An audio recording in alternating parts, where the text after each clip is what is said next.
Hi, Matthew Turns here. Well, it's been a week since the release of Ringo's new EP, Zoom In. So now that I've had a chance to listen to the track several times, I thought I'd give my review. So the EP opens up with Here's to the Night, which of course was a track that was released back in December. And Ringo's thinking of releasing it at that time, I believe, was he felt it would be a good New Year's song, and I think it does suit that time of year fairly well. Of course, it's written by Diane Warren, who's written all sorts of major hits over the years, and she's a talented songwriter. But to be honest, her stuff, I don't strongly dislike it or anything, but it's just never been exactly my cup of tea. I could sort of take it or leave it for the most part. This song, I think, is a pretty good one. It's one of the better ones that she's written, I think, and maybe Ringo helped sell it for me.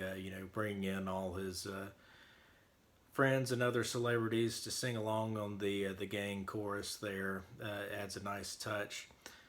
So it's a pleasant enough track. I enjoy listening to it in the context of the EP, and I thought it like I said, I thought it fit in well with a New Year's Eve sort of vibe. But it's, I have to say, after having listened to the whole EP, it's probably my least favorite on there. And I also think it was a bit of an odd choice to open up the EP. It seems like it might have been a better closing song, but still, good song, enjoyable, but there's better stuff to come on the EP. The second track up, Zoom In, Zoom Out, is one that I really enjoy. It on early listens, I thought it was probably the best track on there, but as I'll mention in a minute, I think another track has passed it up for me as I've listened to it several times. Still, it's a catchy tune. Great, some great female backing vocals in there, which is something common across the next couple tracks as well. I really like the background vocals that Ringo used in this EP, especially the female voices. I thought were great, and I enjoy the lyrics of "Zoom In, Zoom Out." It's a nice little thing for our times, and even though we've been through some challenging times over the last year or so, there's an overall message of positivity in this song and in the whole EP. I think that is great to have. One of the things I always say I love about Paul's music is his positivity, and Ringo has a lot of positivity as well that really comes through in this EP. So Zoom In, Zoom Out. Another great thing about this track also is guitars from Robbie Krieger of The Doors, and he plays great on it. It's a very strong track. Definitely one of my favorites. In fact, the second, third, and fourth tracks, the middle three tracks of this EP, I think are the real highlights of the EP. The next track, Teach Me To Tango, that is the track that has surpassed Zoom In, Zoom Out is my favorite after I've listened to it multiple times. It's a very upbeat song. It's very happy, and it always puts a smile on my face. I think it's great.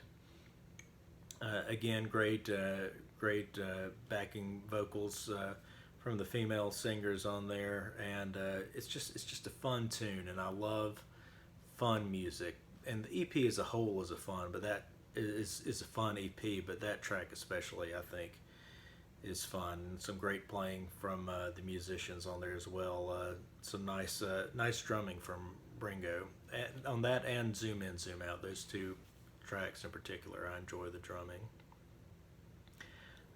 Next track up is Waiting for the Tide to Turn, which of course has a nice reggae flavor to it. Again, strong backing vocals, and I think it's a good kind of change of pace. We get a little bit more rocking a little bit with Teach Me to Tango, and then going into the reggae vibe with Waiting for the Tide to Turn. Kind of keeps the variety going, and it's a lot of fun. One of my favorite things about Waiting for the Tide to Turn is the Hammond organ throughout. There's some great Hammond organ playing on that track, and just remind myself who was on that one. Yeah, Ed Roth plays the Hammond B3 organ on that, and it sounds really great throughout. I just love a good Hammond organ, and the one in that track is really nice. Some very very good playing in that. And then we close out the EP with Not Enough Love in the World. And of course, this track is written by Steve Lukather and Joseph Williams from Toto. And I thought this was an interesting track. You know, there's a lot of positivity again throughout the other songs on this EP, and this one has an underlying, I think, positive thrust to it, but it does have a little bit more kind of darker tone to some of the lyrics. You know, in the first verse, every day the news always sounds the same. Peace seems so far away. We're breaking into every night I pray for some kind of sign. Do we figure it out in time? The time's coming soon. You know, and then of course there's not enough love in the world. There's not enough peace in the world. You know, ultimately it's pushing toward a positive message. You know, we need more love. We need more peace. But there is sort of a slightly darker, maybe slant to it in the lyrics, which I thought was interesting, and not usually what I think of with Ringo's music. But it's a really good song. It's grown on me more as time goes on. And one of the things that I really thought was interesting about the track too is the horn parts, and are they? I'm not sure if they're actual horns or if they're just using synthesizers. There's an arrangement credit, but it doesn't mention horn players on the sheet. But anyway, the arrangement of the horn parts in there to me is kind of Beatley. I feel like it's something similar to what George Martin might have arranged.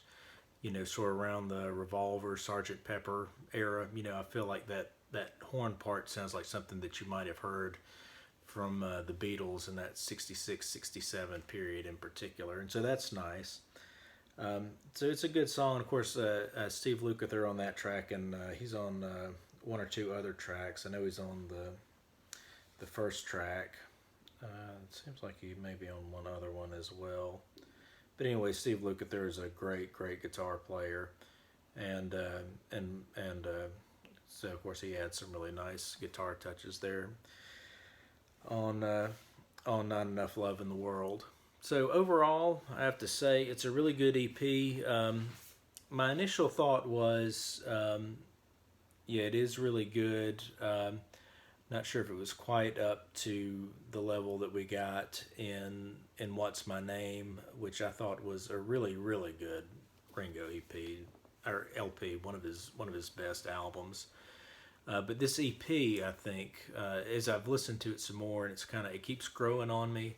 I feel like the quality level on this one is right up there with What's My Name, and I don't think we could ask for much better from Ringo at this point in his career.